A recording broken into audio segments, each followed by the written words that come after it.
सर्वांना श्री स्वामी समर्थ सात स्वामीचे या यूट्यूब चॅनलवर तुम्हा सर्वांचे स्वागत। आज आपण पाचवे ज्योतिर्लिंग केदारनाथ यांची कथा बघणार आहोत। तर ब्रह्मदेवाचा मुलगा धर्म यांना दोन मुलं झाले, जे की नारायणानंच रूप घेतलं होतं, नर आणि नारायणाचं। हे दोघ जण भाऊ होते। तर दोघ जण भाऊ महादेवांची खूप तपश्चर्या करायचे, खूप त्यांची आराधना साधना करायचे।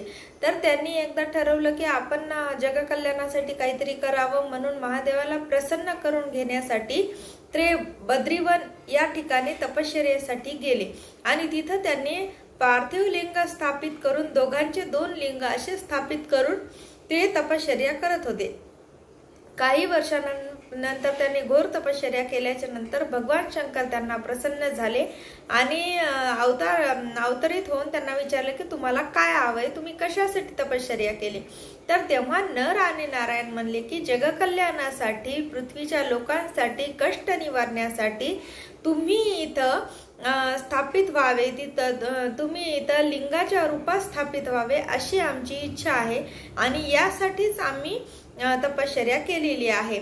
असं प्रसन्नतेचं वर्ण ऐकून आणि दुसऱ्यांसाठी तपश्चर्या केलेली हे ऐकून भगवान शंकर प्रसन्न झाले आणि त्यांनी केदारनाथ इथे म्हणजे तिथं जिथं केदारनाथ आहे तिथं ते लिंगाच्या रूपात स्थापन झाले। म्हणजे त्यांनी दोन्ही जे पार्थिव लिंग होते ते एकत्र करून एकाच लिंगात ते स्थापन झाले आणि त्याच्यानंतर त्यांना केदारनाथ हे नाव पडलं।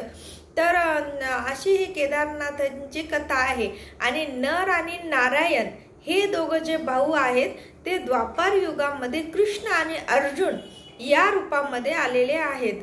तर गीता म्हणजे कृष्णाने गीता ही त्यांच्या भावालाच म्हणजे नराला सांगितलेली आहे आणि ती ऐकण्यासाठी म्हणजे देवाला सांगितलेली आहे जगकल्याणासाठी।